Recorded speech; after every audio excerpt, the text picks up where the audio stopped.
দর্শক বন্ধুরা, রাতের ভাত দিয়ে এই রেসিপিটি আপনারা অবশ্যই একবার ট্রাই করবেন। আর এটি খেতে খুবই ভালো লাগে। আমার একটি পছন্দ মতো রেসিপি, যা আমি প্রায় সময় বানিয়ে ফেলি। আপনাদের আজকে বানিয়ে দেখাচ্ছি, কেমন লাগে অবশ্যই একবার কমেন্টে জানাবেন। চলুন কিভাবে বানাতে হয় প্রসেসটা দেখে নিন। এখানে প্রথমে আমি কড়াইতে তেল দিয়ে নিয়েছি, সরষের তেল দিয়ে এটাকে ভালো করে একটু গরম করে এখানে গুঁটো জিরাটা দিয়ে তারপর একটু ভেজে নিতে হবে লাল করে। তারপর এখানে আমি কুচি করা টমেটো আর পেঁয়াজগুলো এখানে দিয়ে নেব।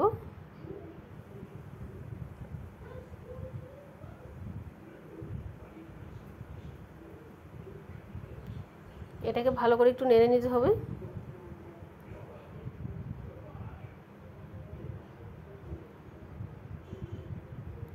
হালকা করে ভেজে নিচ্ছি। টমেটো আর পেঁয়াজটা জল ছেড়ে দেবে। তারপরে এখানে আমি একটু দিয়ে নেব হলুদের গুঁড়ো, দিয়ে নেব একটু নুন, দিয়ে তারপর এটাকে ভালো করে একটু নেড়ে নিয়েছি।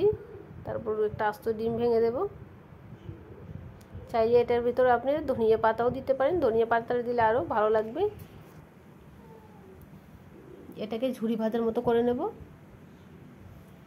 ডিমটাকে একটু ভালো করে ঝুরি ভাজার মতো করে নিচ্ছি। রাতের ভাতগুলো বেঁচে যাওয়া ভাতটি দিয়ে নেব।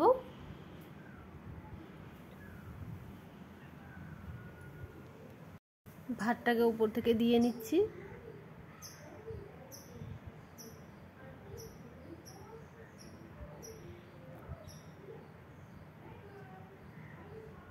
দিয়ে এটা ভালো করে নাড়তে হবে।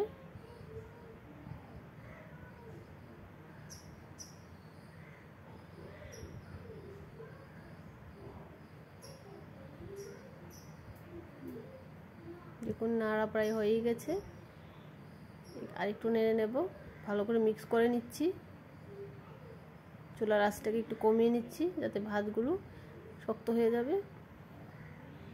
দেখুন হয়ে গেছে, এখন নামিয়ে দেখাচ্ছি।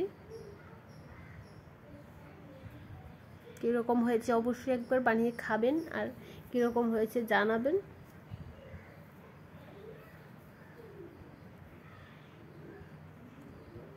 এইরকমভাবে বানিয়ে খেলে অবশ্যই ভালো লাগবে। রাতের ভাতগুলো নষ্ট হবে না। এরকমভাবে উপর থেকে কুচি করা খিরে দিয়ে নেবেন, তারপর পেঁয়াজ কুচি দিয়ে নেবে। তারপর আমি এখানে টমেটো সসটা দিয়ে নিচ্ছি। দিলে আরও স্বাদটা ভালো লাগবে, খেতে খুব টেস্ট লাগবে। টমেটো সসটা দিয়ে পরিবেশন করে নিচ্ছি। আর এরকমভাবে খেলে অবশ্যই ভালো লাগবে। যদি ভালো লাগে তাহলে অবশ্যই কমেন্টে জানাবেন। আর আমার ভিডিওটি দেখার জন্য আপনাদের অসংখ্য অসংখ্য ধন্যবাদ।